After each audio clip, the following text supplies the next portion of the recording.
Como o laço social, as relações intersubjetivas são capazes de gerar memória. Nós estamos na segunda parte dessa conversa e vamos chamá-la de marcas mnêmicas, marcas sinápticas, ou seja, as marcas que se dão nas relações intersubjetivas que podem se converter numa materialidade psiconeural. Então, nós lembramos aqui que essas relações intersubjetivas, os laços afetivos, ganham uma representação psíquica. E essa representação, se entendermos o aparelho psíquico, como Freud colocou na sua topologia, na primeira tópica, vamos entendê-lo como inconsciente, pré-consciente, consciência. E essas marcas de memória, essas marcas mnêmicas, são registradas, então, no pré-consciente. Ficam quase conscientes e são utilizáveis posteriormente pelo sujeito.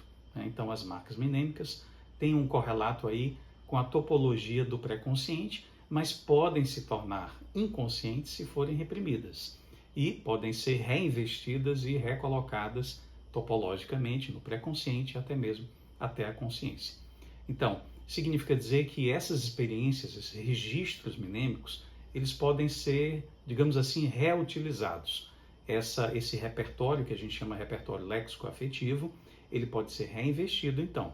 Mas antes eles podem ficar também inconscientes, como tendo uma certa materialidade psíquica. Vamos chamá-los para dizer o seguinte, que eles não vão ficar como imagem fotográfica da cena inicial que os criou. Ela vai ficar então como um material psíquico que a gente representa aqui figurativamente como essas esferas, mas que podem receber um investimento de energia psíquica, o pulsional. Olhando mais de perto, vamos tirar aqui a tampa dessa consciência para ver que o investimento então pulsional fez com que a marca mnêmica se tornasse consciente.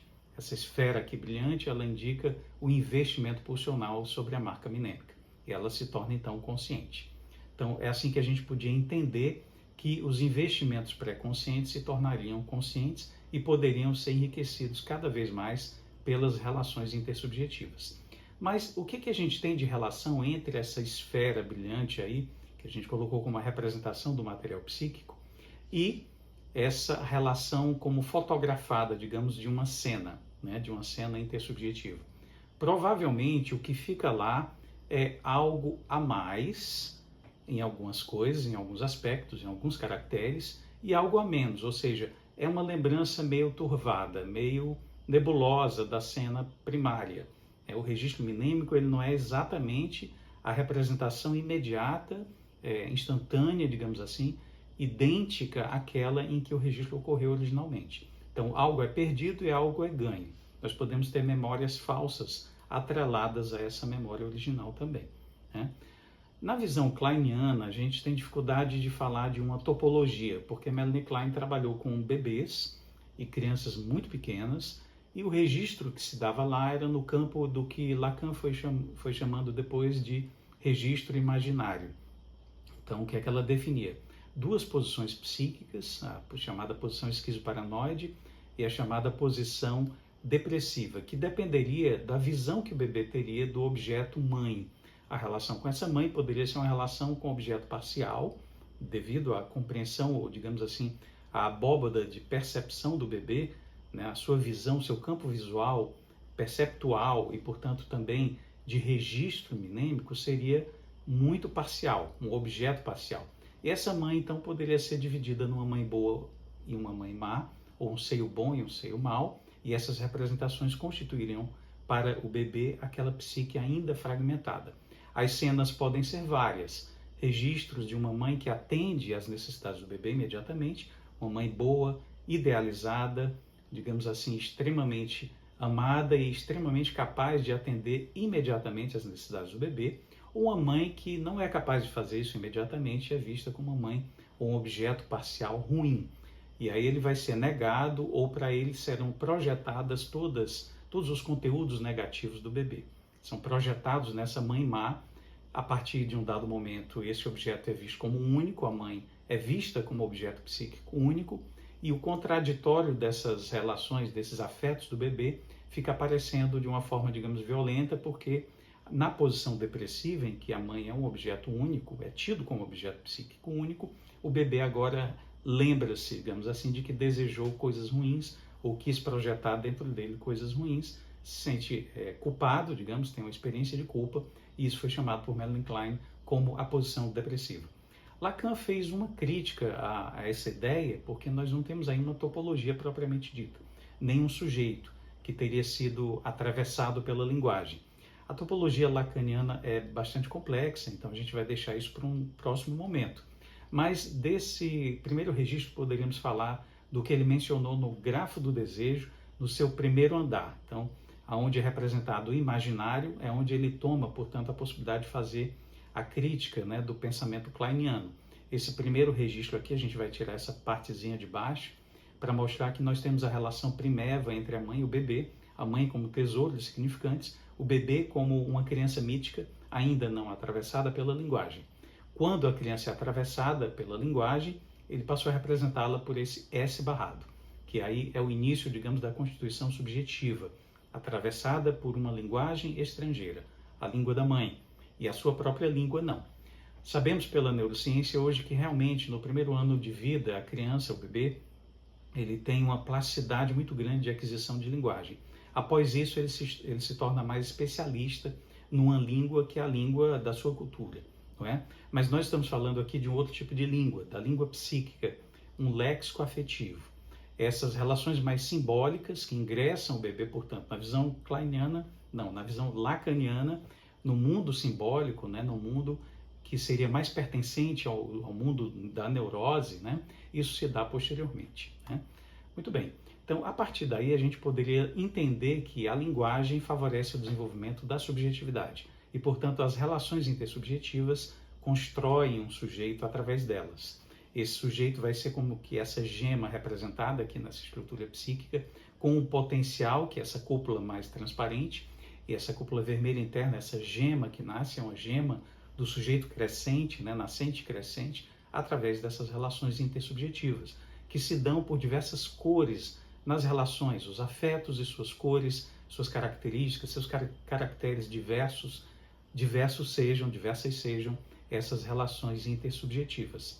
Até que nós possamos registrar que as cenas, lugares, pessoas, lembranças de uma janela com flores, as lembranças da escola, todas elas se convertam em marcas de memória, que nós vamos chamar de marcas minêmicas pré-conscientes. E a partir daí nós teríamos, portanto, um mote para fazer uma ligação dessa percepção, né, desses registros minêmicos, com o que o aparato neural pode fazer.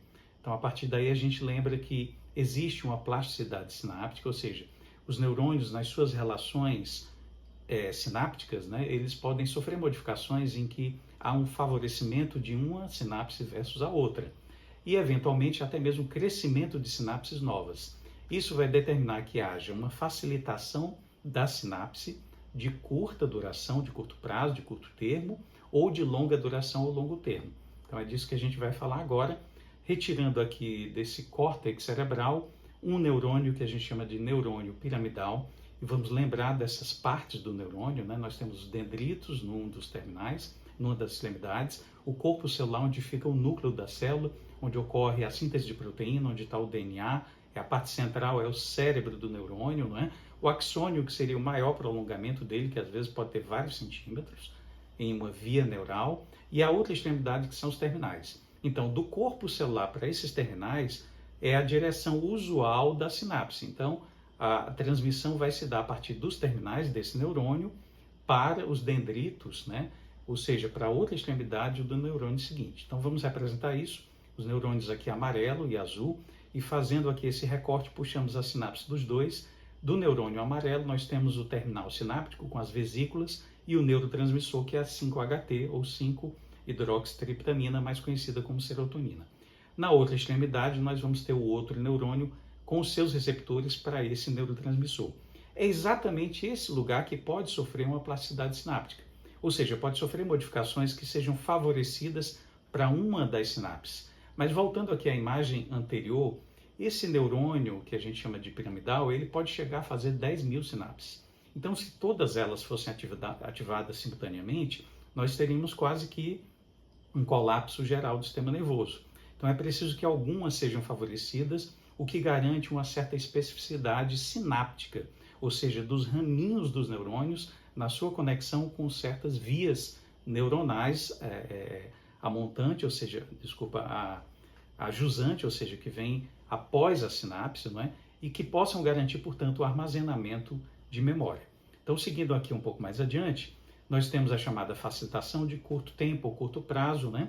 Em que a serotonina vai favorecer o desenvolvimento de liberação facilitada das sinapses, né, nessas terminações, e até mesmo a formação de novas sinapses.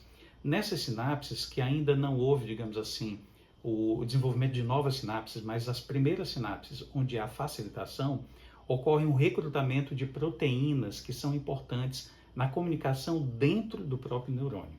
E a serotonina é capaz de facilitar isso. Alguns testes mostrando pulsos, fazendo pulsos de serotonina no terminal sináptico, favoreceu aquela sinapse em particular, uma das sinapses desse único neurônio. Fica então favorecida por esse recrutamento de proteínas para esses terminais, que a gente chama de marcação sináptica. Então, daí aquela conexão que eu fiz no título entre as marcas minêmicas e as marcas sinápticas. A partir daqui, essas sinapses estão marcadas para ficarem melhores e favorecerem uma memória adquirida a partir dessa relação cênica, né, da relação intersubjetiva. Muito bem, a partir daí, essa marcação sináptica vai também favorecer o desenvolvimento de novas sinapses. Somente essas sinapses que foram marcadas vão receber uma facilitação posterior por proteínas que a gente comentou em outro vídeo, não é?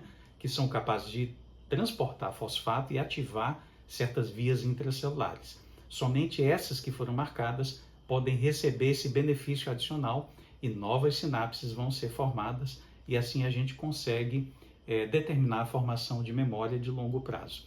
Mas em algum vídeo anterior a gente tinha comentado que as memórias podem ser de curto prazo, memória de trabalho, memória de longo prazo. E essa memória de longo prazo, ela pode ser, na verdade, as duas podem ser memórias explícitas, memória explícita. Essa memória, ela vai depender, na verdade, de outra estrutura, que é o hipocampo, e a gente vai deixar essa discussão para um próximo vídeo. Hoje, o que é que nós queremos deixar como síntese? A relação entre os contatos intersubjetivos, os laços sociais, as marcas minêmicas que daí derivam, que são marcas minêmicas pré-conscientes, e o que forjam-se a partir daí, em termos de memória de longo prazo, a partir da plasticidade sináptica ou marcas sinápticas ou marcação sináptica. Então a gente continua essa conversa no próximo vídeo.